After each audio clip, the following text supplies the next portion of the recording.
My name is Emily McCoy, and I am a certified school librarian. And one of the things I love most about being a librarian is I love helping students select or choose a book to check out. And this presentation is an activity that you can do with your library students to help them choose a book. So let's get started. First of all, books help us, number one, develop the habit and the love of reading. So, reading, it's important that students read every day. And number two, books help us learn how to find information. So I'll never forget as a student when I was in fifth grade, I had a teacher that had us check out a lot of books, and we had to extract information from those books and put them into reports. And she was one of the hardest teachers I ever had, but I was super grateful for Mrs. Smith because she helped me learn how to find information in a book and put it into an assignment. Number three, books help us learn about the world and other cultures. So I might not have ever been to Africa or Australia, but I can read about those countries and learn a little bit more about them. Everything from the way that they live to the animals to the weather and the climate there. It's pretty exciting to think that I can go to another world or another part of the world without actually being there.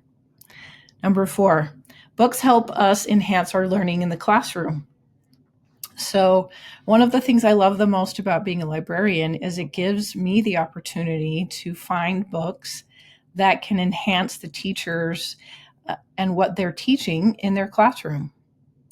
So they can, the students can learn even more about those topics. Number five, books help us explore our interests.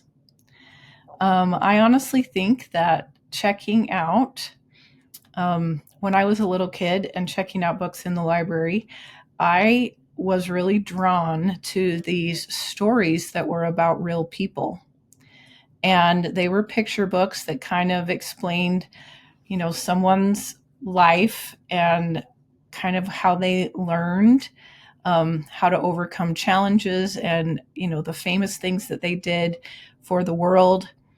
And to this day, I still love reading books about people and their lives and what they've accomplished. And so that helped me discover that I actually enjoyed reading stories about people's real lives. And number six, books help us improve our vocabulary. So the bigger our vocabulary, the better job we're going to get, the more people will take us seriously, and it will enhance our learning and our growth. And so it's exciting to think that just reading can help us do something as simple as that. So when it comes to helping a student choose a book, here is some information that you can use to help your students discover that. So first of all, there's the phrase, don't judge a book by its cover. So students will often look at the cover and read the back of the book and make a quick decision if they like the book or not. Unfortunately, that's just kind of the way that we are. We tend to judge a book by its cover. And so this is a way to help students kind of walk through that process so that maybe they can take a second thought about books. So this is how we start. First of all, you're going to pick out a book that hasn't been checked out in a long time, or a book that students are not super familiar with. And you're going to take that book and you're going to hold it up and you're going to say, judging this book by its title and cover, what are you expecting it to be about? Now, instead of just having the students raise their hand and I call on one or two people, I actually have them talk to a neighbor. So I have them talk to, someone that they're sitting next to. This helps everyone get engaged. This helps everyone actually talk about the question that I've just asked instead of just having one or two people answer the questions.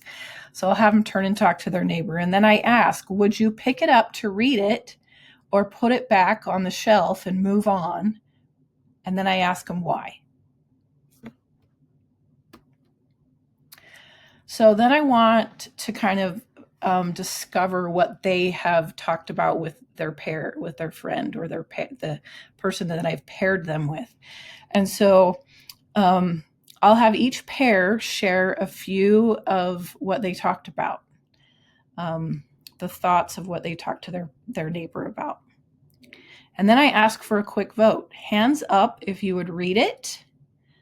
I have them raise their hand if they think they would read it. Most of the time, the class is game to read it, but you're always going to get a few that are like, nah, no, not me. I don't want to read it. So then what I do is I take that same book and I read them the first few pages of the story. This way they are introduced to the narrator.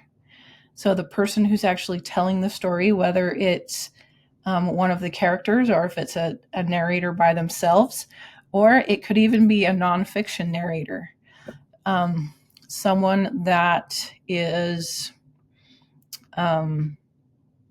writing about the story, or telling the facts about a certain animal or weather, or how to do play a guitar or something like that.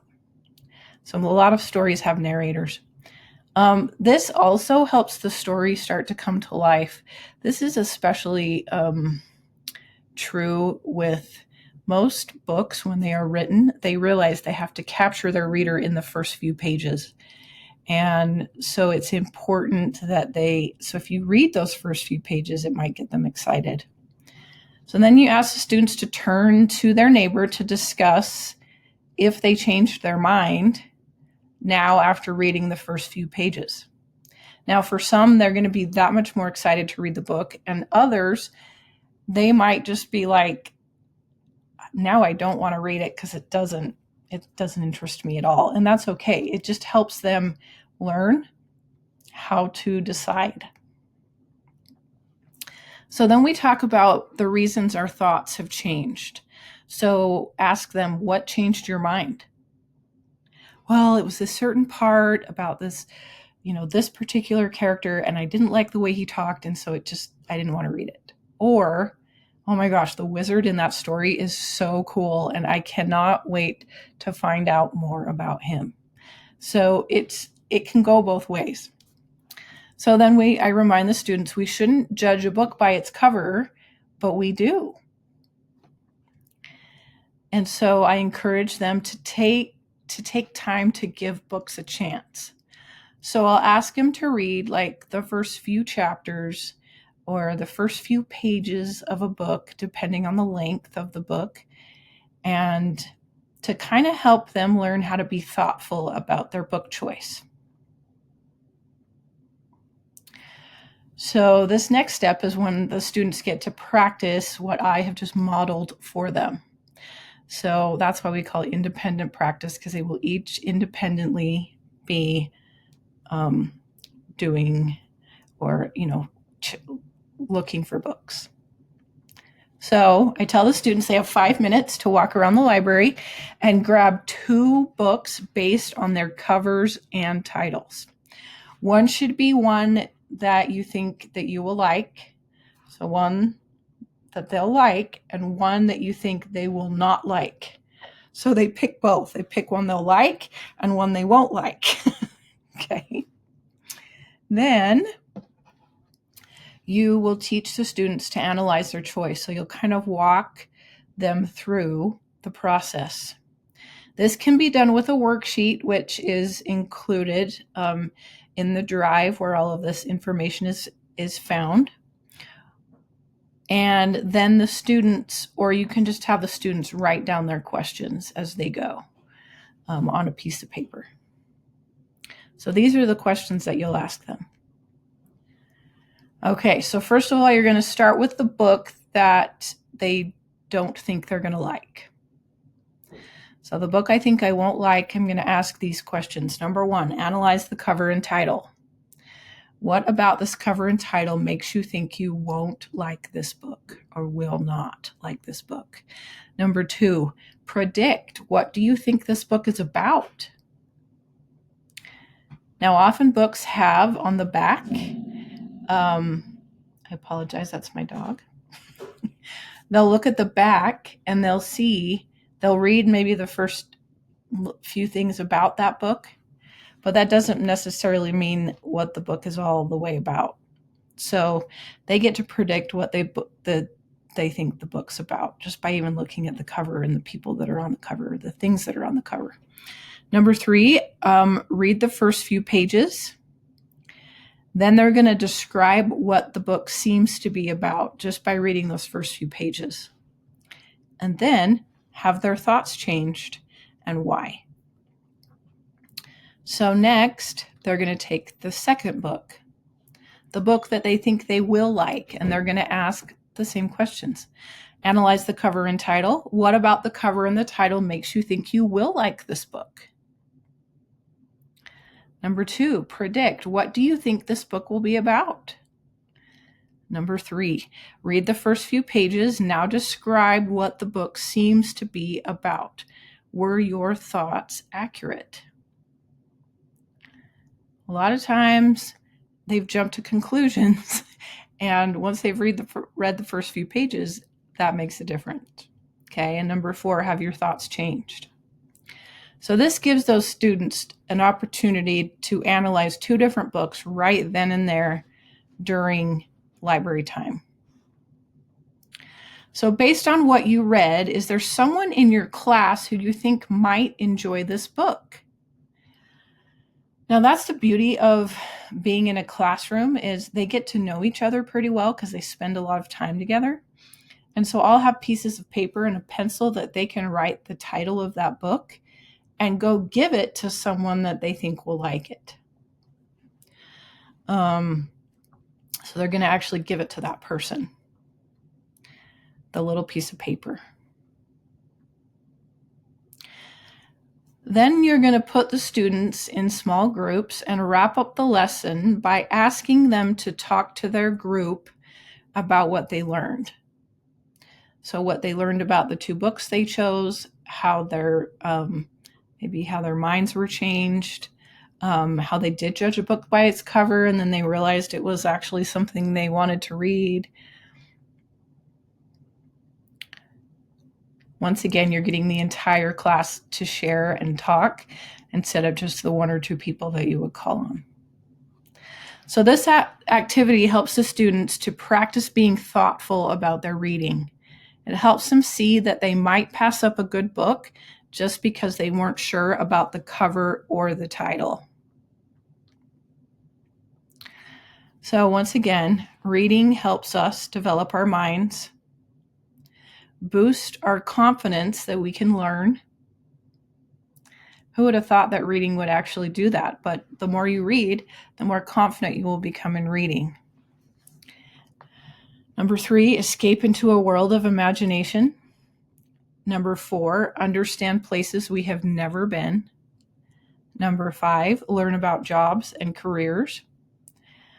When I was a little kid or a student in elementary school, I would have never thought I would be a school librarian, but yet it has been such a delightful job. It's honestly one of the best jobs in the world in my mind. So, and number 6, enhance your memory. Why not make your memory even better than it was before? So that's the beauty of reading. So it's important for us to help students understand that you can find magic wherever you look. Sit back and relax. All you need is a book. Dr. Seuss. So the more we can model reading, the more we can model how students can choose books, how students can not judge a book by its cover and actually give the book a chance, it will just expand that student's mind and imagination even more.